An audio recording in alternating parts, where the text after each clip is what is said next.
बिस्मिल्लाहिर्रहमानिर्रहीम अस्सलाम वालेकुम। आज जो रेसिपी मैं लेकर आई हूँ वो है भिंडी चिकन मसाला और बहुत ही मज़े की ये रेसिपी है। ये भिंडी मैंने ले ली 1 केजी और उनको मैंने इतने बड़े बड़े स्लाइसिस में काट लिया है। ज़्यादा छोटे स्लाइसिस भी नहीं करने, ज़्यादा बड़े भी नहीं। और प्याज लिए तकरीबन आधा किलो और यानी कि हाफ़ केजी और उसको मैंने स्लाइस में काट लिया है। और 750 ग्राम है मेरे पास बोनलेस चिकन। टमाटर हैं मेरे पास और 5 अदद टमाटर लिए मैंने और 7 से 8 सब्ज़ मिर्चें ली। और जनाब ये है हमारे पास सारे इंग्रेडिएंट्स। इसके अलावा हमारे पास कुछ स्पाइसेस होंगे, वो हम साथ साथ ऐड करते जाएंगे और मैं आपको दिखाती जाऊंगी। तो आइए भिंडी चिकन मसाला रेसिपी शुरू करते हैं।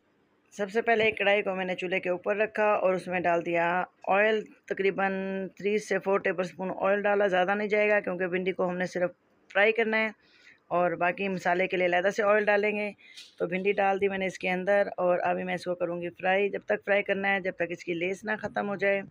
असल में भिंडी को फ्राई करने का मकसद ये होता है कि जो इसमें लेस होती है वो लेस ख़त्म हो जाए और भिंडी जो है वो उसको गलने में ज़्यादा टाइम भी नहीं लगता। जितनी देर में ये फ्राई होती है ये तकरीबन हाफ़ से ज़्यादा जो होती है ना ये गल जाती है। तो बाकी जो थोड़ी बहुत रह जाएगी वो जब हम इसको दम लगाएंगे तब हो जाएगी। तो भिंडी को मैं फ्राई करती हूँ। जैसे ही हो जाती है थोड़ी देर बाद मैं आपको दिखाऊंगी इसकी लुक। अभी आप चेक कर सकते हैं इसमें लेस अभी तो इतनी जल्दी तो खैर लेस फील नहीं होगी। इसमें लेस जो है वो नज़र आना शुरू हो जाती है। जब आपको नज़र आए कि वो जो लेस की जो एक तार सी बन रही है वो ख़त्म हो गई है तो समझे भिंडी जो है वो डन है। तो जनाब भिंडी हमारी फ्राई हो चुकी है। थोड़ा सा इसको और करती हूँ। वीडियो को मैंने पॉज लगा दिया था, स्किप कर दिया थोड़ा क्योंकि ज़्यादा लंबी नहीं करना वीडियो को। और बस भिंडी निकालती हूँ और प्याज को फ्राई करते हैं। तो मैंने तकरीबन हाफ़ कप मैंने ऑयल डाला और उसमें स्लाइस किए हुए प्याज डाल दिए जो कि हमारे पास हाफ़ केजी प्याज थी, वो डाल दिया। इसको हम फ्राई करते हैं और इसको हमने फुल फ्राई नहीं करना, गोल्डन कलर नहीं देना, लाइट सा बादामी सा कलर इसका हमने देना है। यूँ समझे थोड़ा सौते करेंगे, ज़्यादा नहीं करेंगे क्योंकि जो टमाटर प्याज की जो रेसिपी होती है या भिंडी की जो रेसिपी होती है इसमें प्याज को ज़्यादा गोल्डन कलर नहीं देना होता, बिल्कुल सौते करना होता है। और दूसरी साइड पे मैंने एक और कढ़ाई रखी, उसमें डाल दिया चिकन जो कि हमारे पास 750 ग्राम बोनलेस चिकन था, वो डाल दिया। उसको हम हल्का सा करेंगे गोल्डन फ्राई, यानी कि ज़्यादा इसको नहीं पकाना, हल्का सा इसको गोल्डन कलर देना है और ये हो जाएगा रेडी। फिर ये भी बाकी तकरीबन देख सकते हैं छोटे छोटे स्लाइसेस हैं, बोटी की ज़्यादा बड़ी नहीं है तो ये गलने में ज़्यादा टाइम नहीं लेगी। तो एक साइड पे चिकन फ्राई हो रहा है और एक साइड पे प्याज ब्राउन हो रही है। और प्याज जैसा कि मैंने आपको बताया इसको हमने डार्क कलर नहीं देना, बिल्कुल हल्का हल्का। आप ये देख सकते हैं इतना इतना ही इसका कलर काफ़ी है। तो तकरीबन चिकन भी हमारा फ्राई हो चुका है, देख सकते हैं गोल्डन कलर इसका आना शुरू हो गया है। तो मैं पूरी वीडियो को नहीं दिखा रही, आप ये ना सोचेगा इतनी जल्दी जल्दी कैसे हो गया। वीडियो को मैं पास लगा देती हूँ क्योंकि ज़्यादा लंबा वीडियो हमने नहीं करना होता। तो चिकन हमारा हो गया डन और प्याज भी तकरीबन हो गई है। इससे ज़्यादा हम इसका कलर नहीं देंगे। तो इस स्टेज पे आके मैं टमाटर और सब्ज़ मिर्च जो हमारे पास हैं तकरीबन, बाकी टमाटर मैंने पीस लिए थे, एक टमाटर जो है उसको मैंने काट लिया और तकरीबन 3 सब्ज़ मिर्चें थी उनको मैंने काट लिया। इनको मैं कर दूँगी प्याज के साथ मिक्स और इसको अच्छा सा फ्राई करेंगे। तो प्याज में टमाटर असल में थोड़ा खड़ा खड़ा नज़र आए तो वो भी अच्छा लगता है, लेकिन मुझे थोड़ा सा जैसा कि मैंने आपको बताया मुझे भिंडी चिकन मसाला की रेसिपी जो मैं आपके साथ शेयर कर रही हूँ तो इसके लिए मुझे मसाला भी ज़रूरत है, मसाले की भी। तो अभी मैंने टमाटर, सब्ज़ मिर्चें, अदरक और लहसुन इनको मैंने पीस लिया है। अच्छे से पीसने के बाद मैं ऐड कर चुकी हूँ प्याज के अंदर। और जैसे ये हो जाता है मसाले को भूनेंगे और साथ ही मैं कुछ स्पाइसेस हैं वो ऐड करूँगी। और स्पाइसेस जो हैं वो जैसा कि मैंने आपको बताया कि इसमें सब्ज़ मिर्च ज़्यादा गई है तो इसमें हम रेड चिली पाउडर बहुत कम डालेंगे क्योंकि सब्ज़ मिर्चें भिंडी जो होती है इसमें सब्ज़ मिर्च अगर ज़्यादा डालें तो वो ज़्यादा मज़े की लगती है। बाज़ लोग जो होते हैं कैरी होती है, कैरी को भी जो कच्चा आम होता है उसको भी डालते हैं, लेकिन क्योंकि सीज़न नहीं है तो वो फिर मैं इंशाल्लाह फिर कभी आपके साथ शेयर करूँगी। तो इसमें हमने टमाटर इसलिए ज़्यादा डाले क्योंकि भिंडी प्याज की वजह से मीठी मीठी ना लगे। तो टमाटर डालने का मकसद भी यही होता है कि भिंडी को थोड़ा सा अच्छा सा उसका टेस्ट हो जाए, थोड़ा खट्टा खट्टा सा। तो 1.5 टीस्पून चलेगी इसमें सॉल्ट यानी कि नमक, 1 टीस्पून भर के चला गया खुश्क धनिया और थोड़ा सा डालेंगे इसमें गरम मसाला क्योंकि लास्ट में गरम मसाला नहीं डलेगा इसमें। और 1 टीस्पून जाएगी इसमें रेड चिली पाउडर। तो ये है हमारे पास स्पाइसेस। और अगर थोड़ा आप चाहें तो उसको थोड़ा ज़्यादा स्पाइसी रखना चाहते हैं तो और कर सकते हैं। तो मैंने थोड़ी सी और डाली है। तो हाफ़ टी स्पून चलेगी इसमें चिली फ्लेक्स यानी कि दड़ा मिर्च और थोड़ी सी इसमें जाएगी हल्दी। हल्दी इसमें ज़्यादा नहीं जाती है, बिल्कुल थोड़ा सा हल्दी इसमें जाएगा। तो बस ये हमारे पास स्पाइसेस थे जो इसमें जाने थे, इसके अलावा हम और उसमें कुछ कोई स्पाइसेस ऐड नहीं करेंगे। तो बस इसको मैं अच्छे से मिक्स करती हूँ, हल्का सा इसकी भुनाई करती हूँ।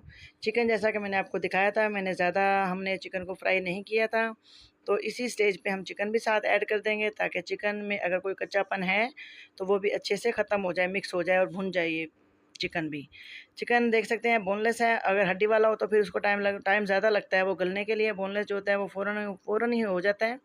तो बस इसको मैं अच्छा सा भुनाई करूँगी, और जैसे-जैसे मैं इसको भूनती जाऊँगी इसका पानी ड्राई हो जाएगा। पानी इसमें बिल्कुल भी ऐड नहीं करना। देख सकते हैं आपने दे जैसा कि मैंने आपको दिखाया, टमाटरों का थोड़ा-सा मैंने एक्स्ट्रा पानी उस वक़्त ऐड किया था, ज़्यादा पानी ऐड नहीं करना इसमें। तो जब तक वो टमाटरों का जो पानी है, वो पेस्ट उसका जो है, उसका पानी जो था वो ड्राई ना हो जाए, तब तक हमने इसकी भुनाई करनी है। अभी आप देख सकते हैं काफ़ी हद तक पानी ड्राई हो गया है, बल्कि तकरीबन सारा ही हो गया है। तो ऑयल छोड़ना शुरू कर दिया है मसाले ने, और मसाला भी आप चेक कर सकते हैं कितना मसाला है इसके अंदर।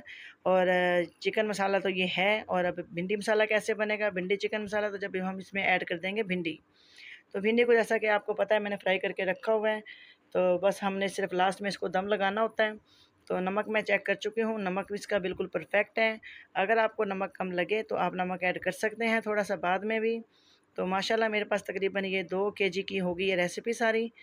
और क्योंकि 750 ग्राम हमारे पास था चिकन, और 1 केजी थी हमारे पास भिंडी। तो ये हमारे पास सारा मसाला है माशाल्लाह रेडी हो गया है। और अभी मैं इसमें ऐड करने लगी हूँ भिंडी। भिंडी देख सकते हैं बिल्कुल कोई लेस नहीं है, और जो इसमें ये ड्रॉप्स नज़र आ रहे हैं बिल्कुल ऑयल हैं, जो कि भिंडी का हमने साथ ही निकाल दिया था। तो बस भिंडी मैं इसमें अच्छे से मिक्स करूँगी, और मिक्स करने के बाद मैं इसको लगा दूँगी दम। आप चाहें तो यहाँ पे लीमू भी इसमें ऐड कर सकते हैं, लीमू निचोड़ सकते हैं, लीमू अगर आपकी मर्ज़ी है निचोड़ना चाहें तो। तो बस मैं क्या करूँगी, इसको अच्छे से मिक्स करूँगी, और मिक्स करके बस मैं इसको लगा दूँगी दम। दम लगाऊँगी तकरीबन 4 से 5 मिनट का, बिल्कुल हल्की आँच पे। तो लास्ट में मैंने तकरीबन 3 से 4 सब्ज़ मिर्चें रखी थी साबुत, जिनको मैंने दरमियान से कट लगा लिया, वो मैं ऐड करूँगी। और इसका अपना ही बड़ा मज़े का टेस्ट होता है, क्योंकि कच्ची-कच्ची जो मिर्चों का थोड़ा टेस्ट होता है ना लास्ट में, वो बड़ा ही मज़े का होता है, और खुशबू भी बड़ी प्यारी आती है। तो ये जनाब हो गया अच्छे से मिक्स, और अभी मैं इसको अच्छे से सेट करके लगा दूँगी दम। और देख सकते हैं कितना ज़बरदस्त कलर है, भिंडी अलहदा से आपको नज़र आ रही है, चिकन भी नज़र आ रहा है। दम लगाती हूँ तकरीबन 5 से 4 मिनट का, और थोड़ी देर बाद मैं आपसे मिलती हूँ। ये देखें जनाब अल्हम्दुलिल्लाह माशाल्लाह बहुत ही मज़ेदार भिंडी चिकन मसाला रेडी है। और इसमें आपको मसाला भी नज़र आ रहा है। इसमें मसाले को हमने ज़्यादा ग्रेवी वाला नहीं करना, क्योंकि भिंडी जो होती है वो थोड़ा खड़ा-खड़ा हो तो ही अच्छी लगती है। आप देख सकते हैं भिंडी बिल्कुल नहीं घुली हुई, साबुत भिंडी भी नज़र आ रही है, और बिल्कुल गली हुई भी है, और चिकन भी गल चुका है। मैं आपको एक बाइट तोड़कर इस रोटी के साथ भी इसको सर्व करके दिखाती हूँ। ये देखें जनाब तंदूर की हमने ताज़ा फ्रेश रोटी मंगवाई है, और मैं एक बाइट लेकर आपको दिखाती हूँ। अगर आपको मेरी रेसिपी अच्छी लगे तो प्लीज़ लाइक कर दीजिएगा, न्यू है तो चैनल को सब्सक्राइब कर दीजिएगा, और शेयर कर दीजिएगा। शेयर ज़रूर किया करें दोस्तों को, फैमिली मेम्बर्स में, ताकि बाकी लोग भी हमारी रेसिपी देख सकें। और लाइक लाज़मी किया करें, फीडबैक दी